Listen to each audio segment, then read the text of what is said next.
But just wanted to do a little intro if we didn't have anything. For sure, bro. Let's move on into the music. We had a big music week this week, Kari. We had some heavy hitters. Yep. Don Toliver to be the biggest of all, at least for this week. He dropped his anticipated album, Octane. Let me get to it. That was a total of 18 songs, 50 minutes in Atlantic Records release.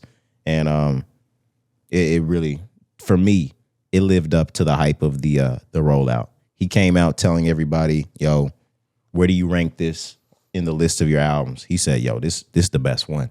I wouldn't say for me, I'm feeling that yet because I've only had maybe a listen and a half to it. I listened to almost all of it here in pre-production. I gave it a full listen first thing this morning.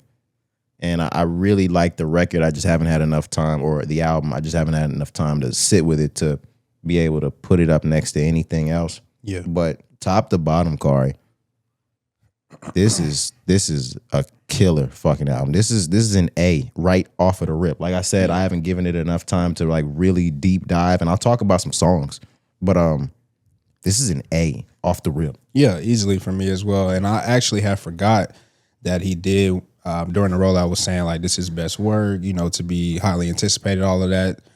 So for me as well, I can't say that yet because I mean that nigga body of work is amazing. I can't just immediately throw this at number one. It's hard to compare the other ones. Right. But with this being his 5th studio album now, I believe, Don Toliver, I say it almost every time he drops, whether it's a song or a project, he keeps getting better, right? The growth is always there. The longevity, he continues to prove that like Don Toliver is here and he's not going anywhere, bro. I think for me, when I was listening to this project, one thing that stood out, I was like, bro, this is somebody, Don Toliver is somebody who truly knows who he is as an artist, right? He definitely continues to push limits and try new things, right? Even going back to the last album, Hearthstone Psycho, there was a little more rock, a little more alternative, right? He always has the melodic vibes and things like that, but I just feel like he still pushes the limits and still gets better with each project. And we can almost have that conversation that he sort of almost recreates himself as well with each project. You can kind of say that, but I think he does, now that you say that. Yeah, man. But for me as well, like you mentioned, bro, I really love this project. I really love the production. I'm loving all of the R&B flips and samples, man. I'm loving all the instruments in the background. That's why I say Don Toliver to me is just truly has developed and always been like a really great artist, right? We give him credit for being a musician, a rapper, a singer, but like, bro, just put the artist tag on Don at this point.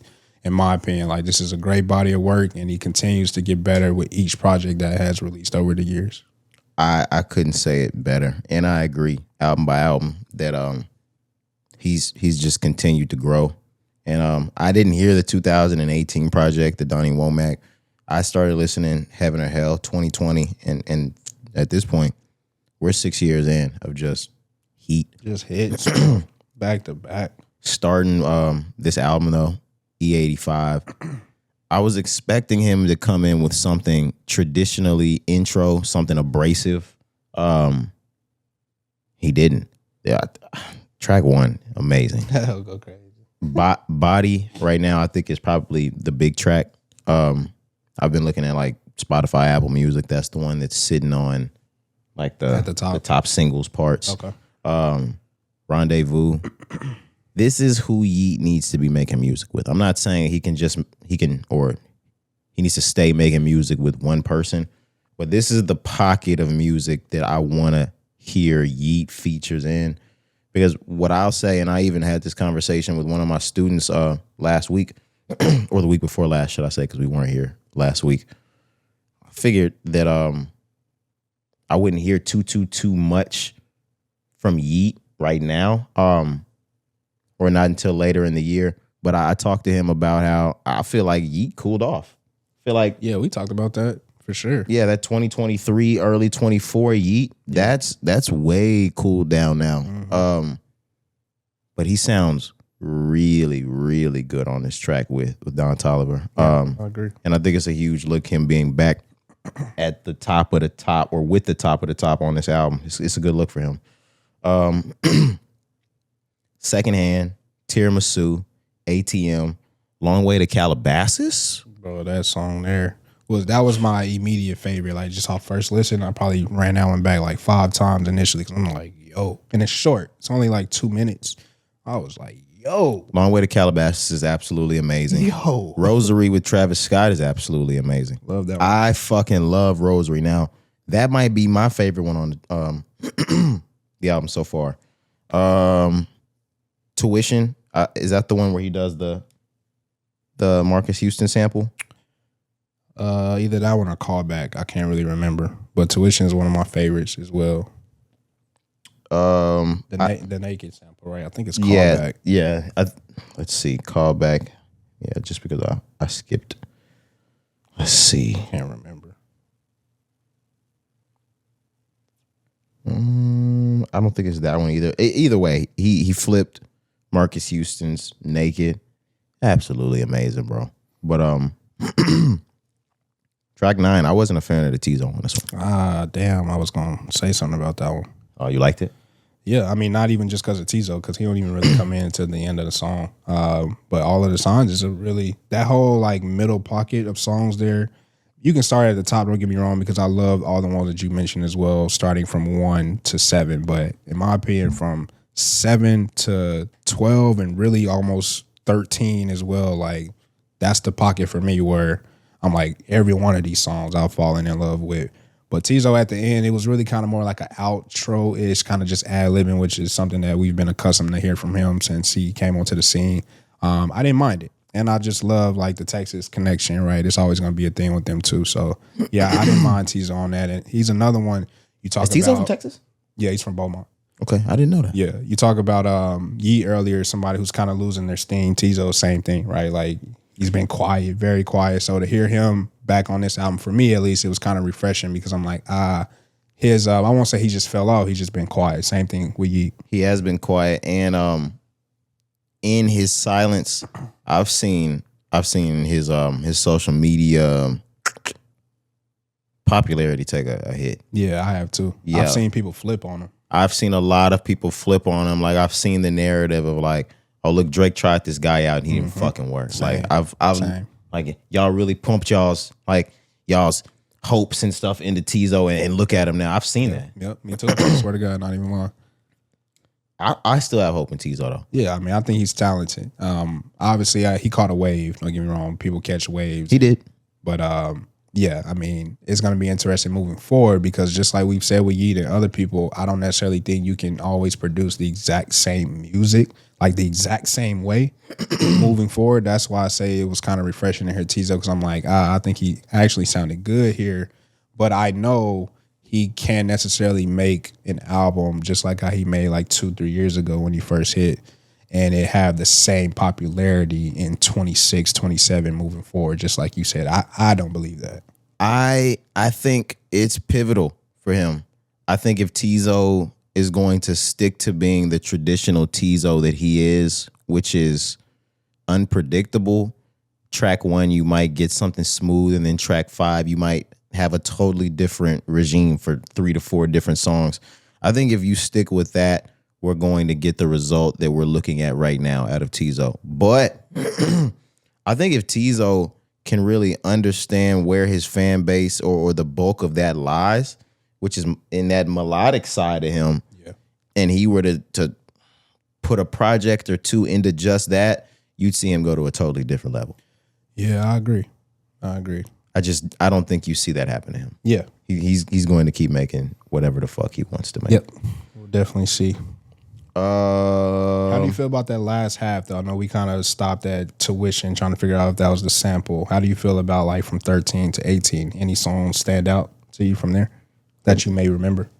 Let me go back. I have 2 phones sitting in my hand. I got you. If you need it. I got it right here. I like K9 with Saw Baby.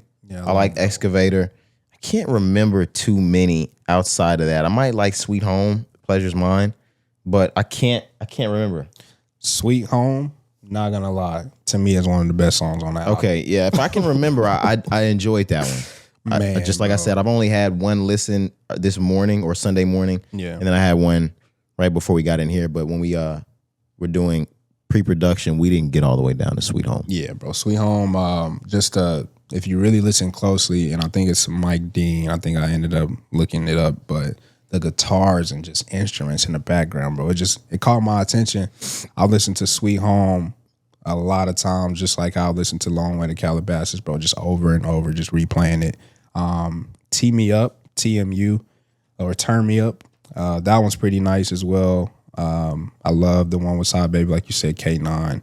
The entire project, once again, as you can tell, like, man, it's very enjoyable, you know, off of the first initial listens. And for me, one thing with Don Toliver that's always been something that I've realized when I listen to his projects, I always find different songs that I like or different, you know, things I like about certain songs the more I listen to it. So this album, once again, has a lot of replay value, something for sure. I'm definitely going to continue to spin. You know, there's going to be a lot of drops this year. Obviously, we got a big drop coming this week that's going to take a lot of my attention, but I'm definitely going to continue to play this Don Toliver, bro. Like, I think it's a really, really good project here. I was about to say, who's dropping this week? But, yeah, we do have Jermaine Cole. We got Jermaine Cole, a double album. 2-6. A double album, yeah, they say. Bro. Crazy.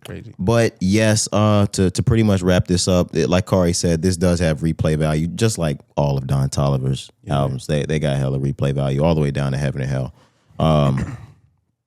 I've got a lot more listens to get to, and I'm sure my favorite's going to end up changing through this. But yeah, I like this so far. This gets an A. My last question: we talked about the flips, the R&B samples. We mentioned the Marcus Houston "Naked" on one of the songs. We couldn't remember exactly, but the song we intro with "Body," Justin Timberlake's "Rock Your Body." Mm-hmm. So I'm just going to ask you, if you got to choose one of those from Don Toliver's flip, not the original song, which one are you taking in this case? Which one sounded better to you? I'm taking Body because, honestly, I was such a big fan of Marcus Houston growing up that I don't think that anybody could redo Naked better than Marcus Houston. I do like the flip, but all it did was make me want to listen to Naked by Marcus Houston. It didn't make me want to play it again, and I am going to play it again, but it made me want to go play Marcus Houston. Yeah, I feel that. What about you? I would probably say Body as well, just because I'm thinking Don Toliver as somebody who's already, you know, heavily influenced by rap and R&B. He's shown that throughout his career, but you go get Rock Your Body, Justin Timberlake, which is like, you know, a pop hit. Yep. And you flip that into a rap song. Like, I think that takes a lot of ability, and not everybody can do that. You know what I'm saying? And the other track, he did almost the same thing. Exactly. Yeah. So I would probably just take that one just because of the creativity and knowing, like, that's not easy to do, to take a pop hit as big as that song is for Justin Timberlake and flip it into a hit. It being at the top of the charts, almost probably going to be the best song on the album, more so likely. Definitely the most popular song on the album so far. Yeah, so I got to give it to that one. But I love the other one too, like you said, bro. Naked is a hit, and Don Toliver definitely did well on that one as well. Yeah. I don't have any more about it. I've got more listens to actually get into, and then maybe I can come back and tell you guys how much I actually love it. But I do like it a lot right now. Yep. Are you ready to move on? Let's do it.